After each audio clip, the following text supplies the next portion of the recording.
नमस्कार बच्चों। हमने आप लोगों को दो सदस्यों का सदिश गुणन और दो सदस्यों का अदिश गुणन इसके बारे में हमने आप लोगों को बताया था। तो दो सदस्यों के अदिश गुणन को बोलते हैं डॉट प्रोडक्ट, जिसके लिए फॉर्मूला होता है वेक्टर ए डॉट वेक्टर बी बराबर ए बी कॉस थीटा। इसी तरह से दो सदस्यों का जो सदिश गुणन होता है उसे बोला जाता है क्रॉस प्रोडक्ट, जिसमें वेक्टर ए क्रॉस वेक्टर बी बराबर होता है A B sine theta n cap. अदिश गुणन करने पर अदिश राशि प्राप्त होती है, जबकि सदस्यों का जब हम सदिश गुणन करते हैं तो हमें सदिश राशि प्राप्त होती है। तो अब यहाँ पर हम देखेंगे कि जैसे हमने तीन अक्षर पढ़ी हैं एक्स वाई और जेड। एक्स अक्ष की दिशा में एकांक सदिश आई कैप होता है, वाई अक्ष की दिशा में एकांक सदिश जे कैप होता है और जेड अक्ष की दिशा में एकांक सदिश के कैप होता है। यदि यहाँ पर दो एकांक सदिश हों आई कैप और आई कैप, इसका डॉट प्रोडक्ट करेंगे तब इसका मान कितना होगा।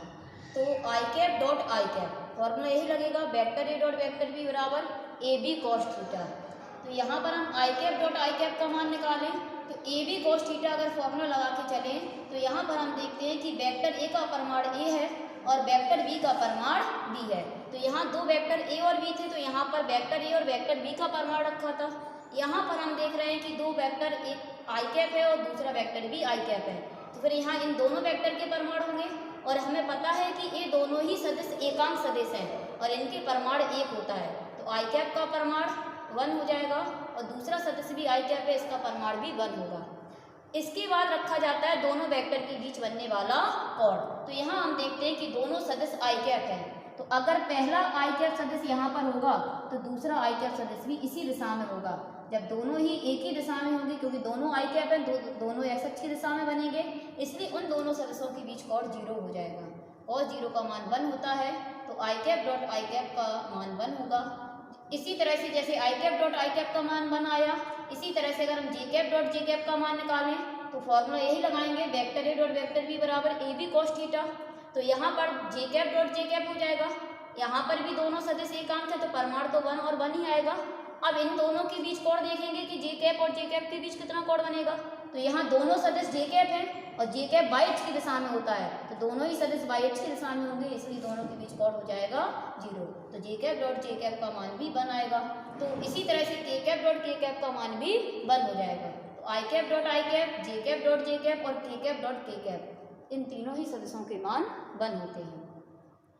अब इस तरह से अगर हम निकालें आई कैप क्रॉस मतलब आई कैप डॉट जे कैप, तो यहाँ पर अगर हम i cap dot j cap का मान निकालें तब देखेंगे कि मान कितना आएगा। तो यहाँ पर हम i cap dot j cap का निकालना है, तो यहाँ पर हम देखते हैं कि एक सदिश आई कैप है, इसका परिमाण 1 है, दूसरा सदिश जे कैप है, ए भी एकांक सदिश है, तो इसका परिमाण भी 1 होगा। अब इन दोनों सदस्यों के बीच कोण देखेंगे कितना बनेगा। तो आई कैप एक्स अक्ष की दिशा में होता है, जबकि जे कैप वाई अक्ष की दिशा में होता है, तो एक्स और वाई के बीच कोण बनेगा 90 डिग्री। तो cos 90 डिग्री, cos 90 का मान 0 होता है, तो i cap dot j cap का मान आ जाएगा 0। तो इसी तरह से अभी हमने आई कैप डॉट जे कैप निकाला, यदि हम j cap dot k cap निकालें तो जे कैप और के कैप दोनों एकांक सदिश है, तो दोनों के परिमाण तो एक आएंगे। जे और के के बीच अगर कोण देखें तो जे कैप वाई अक्ष की दिशा में होगा और के कैप जेड अक्ष की दिशा में होगा। वाई और जेड तीनों ही अच्छे परस्पर लंबवत होती है, तो इनके बीच भी कोण 90 डिग्री हो जाएगा। तो जे कैप डॉट के कैप का मान भी 0 आएगा।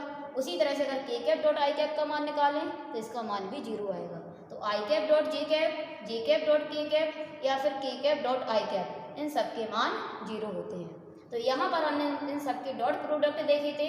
अगर इन्हीं सभी के अब हम क्रॉस प्रोडक्ट निकालें तो क्रॉस प्रोडक्ट के लिए फॉर्मूला होता है वेक्टर ए क्रॉस वेक्टर बी बराबर A B sine theta n cap.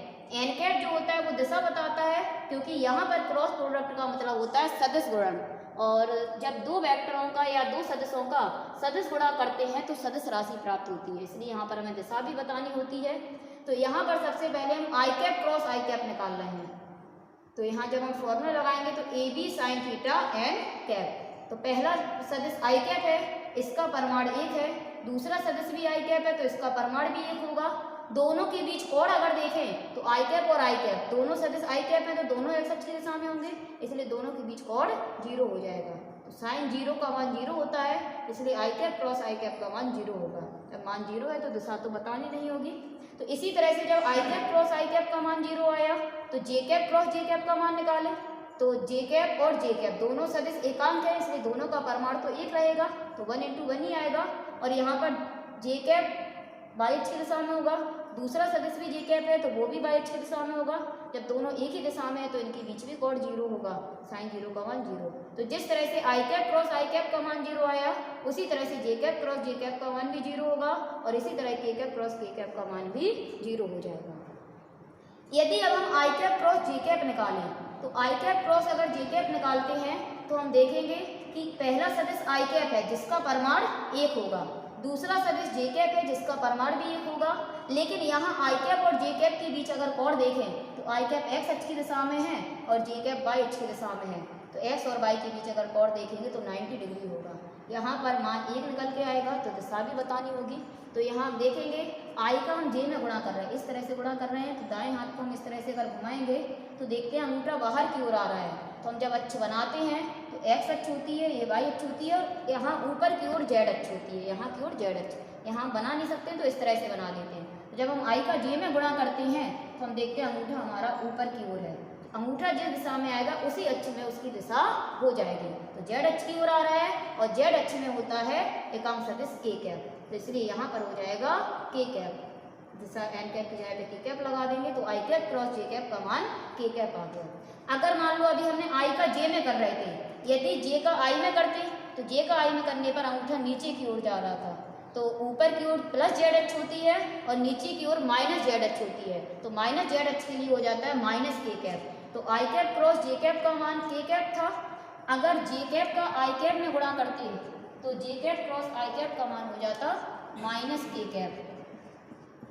तो यहाँ पर हमें पता चल रहा है कि अगर दो सदिशों का क्रॉस प्रोडक्ट करते हैं तो तीसरा सदिश प्राप्त होता है। तो जब i का j में किया k कैप आया, तो उसी तरह से जब j कैप का k कैप में करेंगे तो i कैप आएगा, और k कैप का i कैप में करेंगे तो j कैप आएगा। और अगर इसके उल्टे कर दें, j कैप का i कैप में कर दें तो माइनस k कैप हो जाएगा, k कैप का j कैप में कर दें तो माइनस i कैप हो जाएगा, और इसी तरह से i कैप का k कैप में क्रॉस प्रोडक्ट करेंगे तो माइनस j कैप आएगा। इसे एकदम इस क्षेत्र से हम समझ सकते हैं, इस तरह का एरो बना के अगर सर्कल बना दें तो i का j में करेंगे k कैप आएगा, j का k में करेंगे i कैप आएगा, और k का i में करेंगे तो j कैप आएगा। और अगर इसके उल्टे चलेंगे तो माइनस में आते चले जाएंगे। तो इस तरह से हम दो मतलब जो 3 एकांक सदिश होते हैं लंबकोणीय एकांक सदिश, उनके क्रॉस प्रोडक्ट और डॉट प्रोडक्ट कर सकते हैं।